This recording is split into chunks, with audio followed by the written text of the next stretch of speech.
Most people believe billionaires are simply better at saving, smarter at investing, or luckier than everyone else.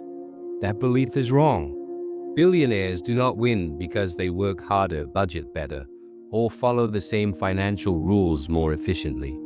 They win because they are playing a completely different game, one most people never even realize exists. Here is the paradox.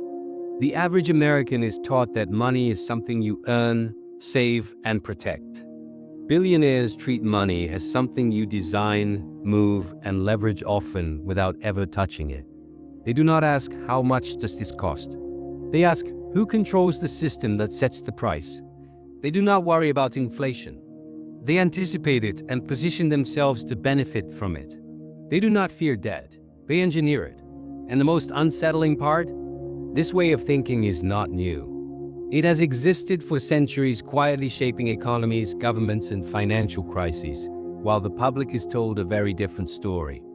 Tonight's documentary is not about motivation, mindset slogans, or investment tips.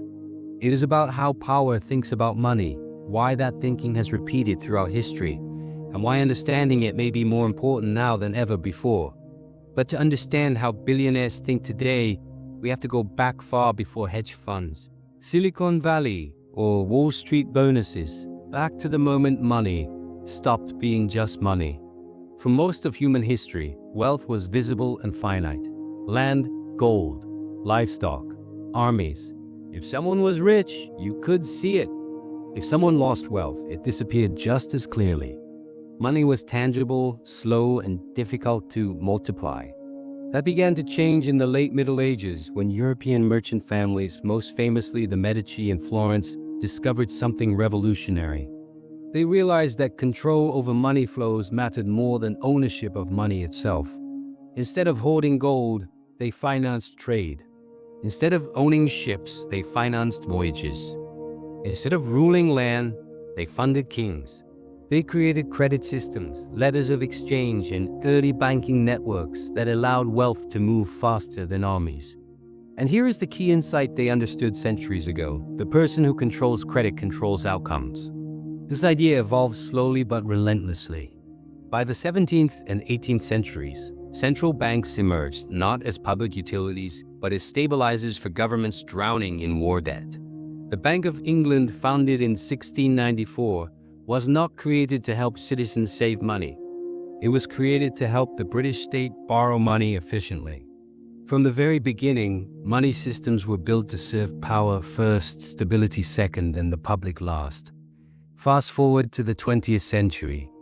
The gold standard collapses, fiat currency rises.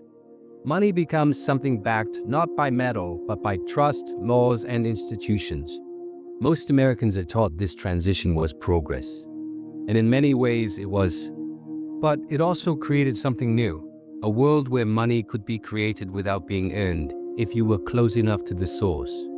This is the environment where modern billionaires are born. And this is where the mental divide between the wealthy and everyone else becomes impossible to ignore. In 1913, the United States quietly reshaped its financial future with the creation of the Federal Reserve. The public narrative was simple: prevent banking panics and stabilize the economy.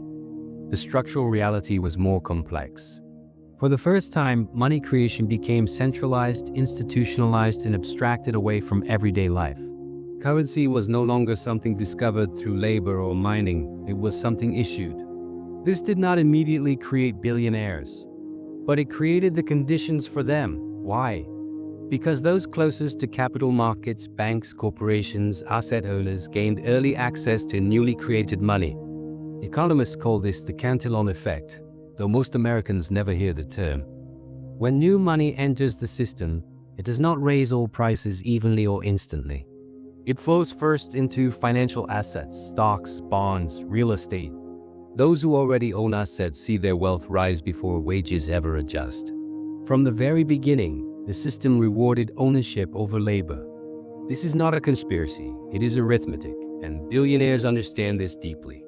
By the post-World War II era, America entered what many consider its golden age. Wages rose, the middle class expanded, home ownership surged. But something else happened quietly in the background. Corporations gained access to cheap credit. Financial markets expanded.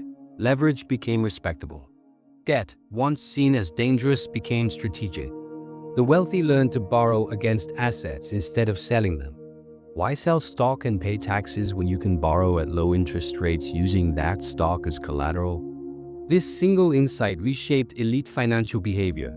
Billionaires stopped thinking in terms of income. They thought in terms of balance sheets, assets on one side, liabilities on the other, cash flow in between.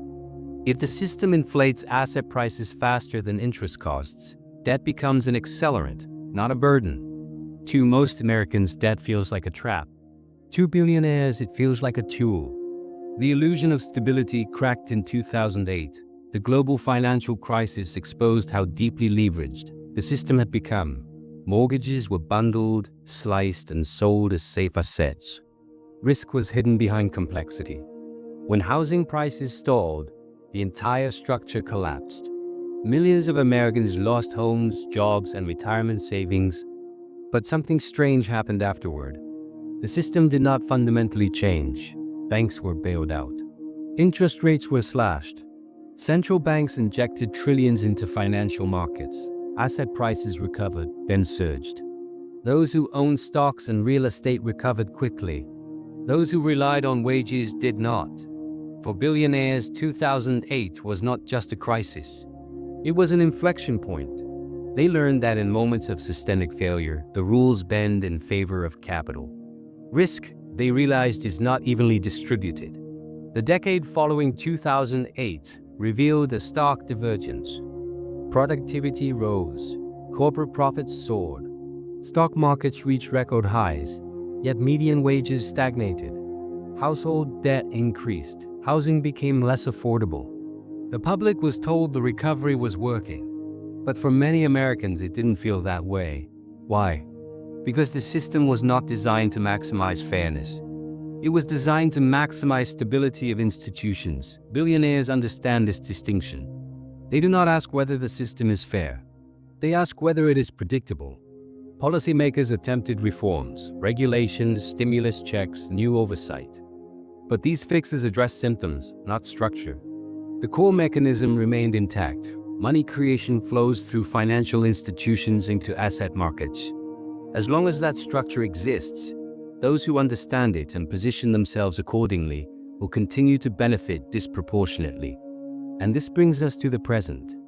Today, the United States faces record levels of debt, government, corporate, and personal. Inflation resurged, interest rates rose, markets became volatile. To the average household, this feels like instability. To billionaires, it feels familiar. They have seen this cycle before. They understand that inflation erodes cash but inflates assets.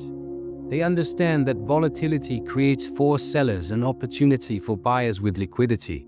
They understand that policy responses often lag reality. Most importantly, they understand that money is not neutral. It is shaped by incentives, politics, and power. This is why billionaires diversify across jurisdictions, currencies, and asset classes.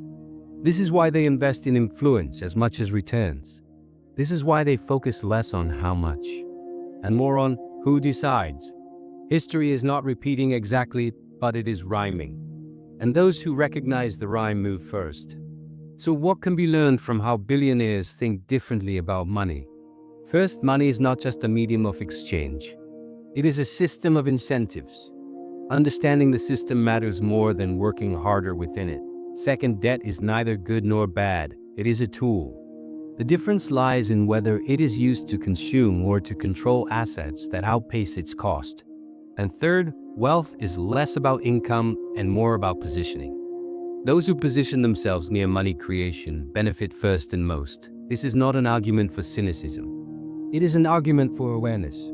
Because history shows that financial systems do not collapse suddenly. They shift slowly until one day they no longer serve those who never understood them.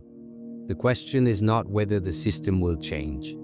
The question is who will be prepared when it does. If you found this documentary valuable, consider liking the video, subscribing for future deep dives into money, power, and history, and share your thoughts below. Because understanding money is no longer optional. It is survival.